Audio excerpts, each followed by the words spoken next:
Salut Nicolas, ça va? Salut Marie. Super, et toi? Très bien, merci. Et je suis encore plus contente parce qu'aujourd'hui, on va parler d'un sujet qui touche énormément d'apprenants. Ce moment où vous avez envie de parler en français, mais rien ne sort. Vous avez les mots, vous connaissez la grammaire, mais soudain, c'est le blocage. Oui, et ce n'est pas juste frustrant, ça peut vraiment vous faire perdre confiance. Exactement. Mais restez avec nous, car dans cet épisode, on ne va pas juste parler du problème, on va vous donner 3 techniques prouvées par la science pour débloquer votre expression orale. Des méthodes simples, concrètes et que vous pourrez mettre en pratique dès aujourd'hui pour parler avec plus d'aisance et sans stress. Et ce n'est pas tout. Comme toujours, on a préparé un PDF gratuit avec la transcription complète, le vocabulaire clé et des exercices pour continuer à progresser. Vous pouvez le télécharger dans la description et nous écouter sur Spotify. Prêt à découvrir ces techniques qui peuvent transformer votre façon de parler français? Alors, c'est parti. Tu sais, Marie, quand j'ai commencé à apprendre l'espagnol, j'avais exactement ce blocage dont on parle aujourd'hui. Ah oui? Et tu as réussi à le dépasser? Oui, et justement, les techniques dont on va parler m'auraient fait gagner un temps fou. Alors ne perdons plus de temps, on partage ça avec nos auditeurs. Du coup, Marie, la première technique, c'est peut-être la plus évidente, mais aussi la plus redoutée, non? Il s'agit de parler pour de vrai. Ouais, c'est ça. On est d'accord, c'est hyper logique. Mais c'est exactement ce qu'on évite par peur de faire des erreurs, de ne pas être à la hauteur. Mais la science est formelle là-dessus. On apprend à parler en parlant. Le cerveau a besoin de cette gymnastique. C'est vrai, on pense souvent qu'il faut tout savoir avant de se lancer, qu'il faut accumuler du input pendant des années, lire, écouter, écouter, et qu'un beau jour, la parole va sortir toute seule, comme par magie. C'est une belle idée, mais la réalité, elle est bien différente. Exactement. Le input est super important, bien sûr, c'est la base, comme la théorie de l'input hypothesis de Stephen Krashen, qui montre l'importance de s'immerger dans la langue. C'est essentiel de nourrir son cerveau. Mais si on ne produit pas, si on ne s'oblige pas à output, c'est-à-dire à communiquer activement, eh bien le circuit ne se fait pas jusqu'au bout. C'est ce que je trouve fascinant avec les recherches sur l'interaction hypothesis. L'effort que l'on fait pour se faire comprendre et pour formuler une idée complexe a un pouvoir d'apprentissage énorme. Quand on discute avec une autre personne, elle s'adapte à notre rythme, nous donne un retour direct. On doit s'adapter aussi. C'est bien plus efficace que de répéter des phrases dans son coin. C'est là que le cerveau est vraiment au travail, pas juste en mode passif. Absolument. C'est un feedback immédiat. Et c'est pour ça que les experts recommandent de parler avec le plus de gens possible. Des professeurs, des collègues, des amis. Plus on est exposé à des accents et des styles de conversation variés, plus on devient à l'aise. C'est marrant que tu dises ça parce que j'ai un ami, Chris, un Américain, qui apprend le français depuis un moment. Au début, il ne faisait que de l'apprentissage en solo, avec des applis et des livres. Il me disait qu'il comprenait super bien nos films, nos séries, mais dès qu'il voulait commander un café, c'était le blanc total. Il avait les mots dans sa tête, mais il ne sortait pas. C'était vraiment un blocage. Ouais, la fameuse anxiété. Qu'est-ce qu'il a fait du coup? Eh bien, il a commencé à utiliser une intelligence artificielle. Il m'a montré, c'est fou comme c'est bien fait. Il peut avoir des conversations avec une IA sur n'importe quel sujet. Elle s'adapte, elle lui pose des questions et lui donne même un feedback instantané sur sa grammaire ou sa prononciation. Il se sentait à l'aise parce que ce n'est pas une vraie personne, donc il n'y a pas de jugement. Ça l'a vraiment aidé à débloquer sa parole et à prendre confiance avant de se lancer avec de vrais gens. Pour lui, c'était une excellente alternative pour démarrer. C'est une super idée. L'IA ne remplace pas l'interaction humaine, bien sûr, mais pour vaincre cette première peur, c'est génial. C'est un bon compromis avant de se jeter à l'eau. Il faut juste trouver un moyen de pratiquer activement, que ce soit avec un partenaire de conversation ou même un robot.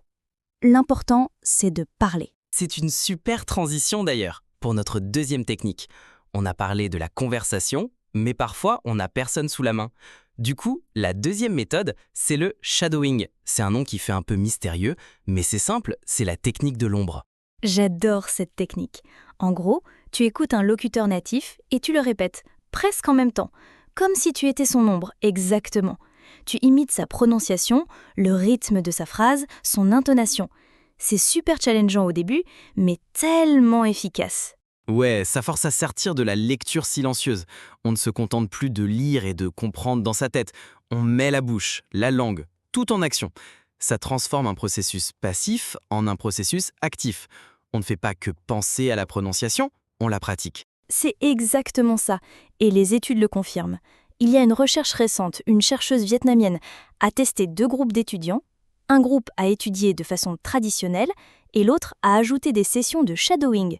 Le groupe qui a pratiqué le shadowing a eu des gains énormes sur la fluidité, le vocabulaire et même la grammaire. C'est fou, hein? On n'y pense pas, mais quand on imite des phrases entières, on absorbe les structures grammaticales dans leur contexte.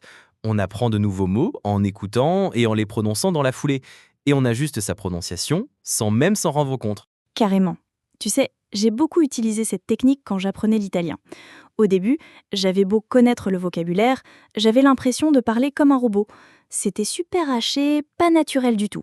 Alors, j'ai commencé à écouter des interviews d'acteurs italiens, des podcasts, et je me mettais des écouteurs pour répéter, en chuchotant d'abord, puis à voix haute. Je me souviens, il y avait un épisode du podcast Muschio Selvaggio de Fedez qui était parfait pour ça, parce qu'il parle très vite, mais avec une intonation très reconnaissable. Et du coup, ça a marché? Oh ouais. Au début, j'étais ridicule, je me mélangeais les pinceaux, mais après quelques tentatives sur le même extrait, tout devenait plus fluide. La phrase venait plus naturellement. C'est un peu comme de la musique en fait. Il faut répéter pour chouper le rythme et l'intonation. C'est ça qui a débloqué mon expression orale honnêtement. C'est une super astuce. Ça montre que même en étant seul, on peut vraiment progresser. L'idée de trouver un bon support, que ce soit un extrait de film, une interview ou un podcast, l'important, c'est de s'y tenir. Un petit extrait de 30 secondes à 1 minute et le répéter encore et encore. Bon, on a vu la conversation en groupe et le shadowing. Mais il y a une 3e technique qui peut sembler bizarre au premier abord, mais qui est hyper efficace pour combattre l'anxiété. C'est simplement de parler seul. Ah oui, le fameux monologue intérieur, mais à voix haute. C'est ce que je disais au début, l'anxiété, la peur d'être jugé, ça nous bloque. Du coup, la stratégie, c'est de s'entraîner sans jugement, dans un environnement 100% sûr. C'est-à-dire quand on est seul. C'est ça.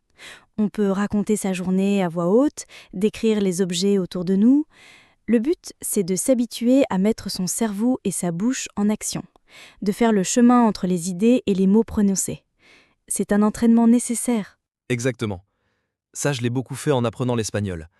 J'avais un ami qui me disait que j'étais fou parce que je parlais tout seul dans ma voiture. Une fois, j'étais coincé dans les embouteillages et je me suis mis à narrer ma vie à haute voix.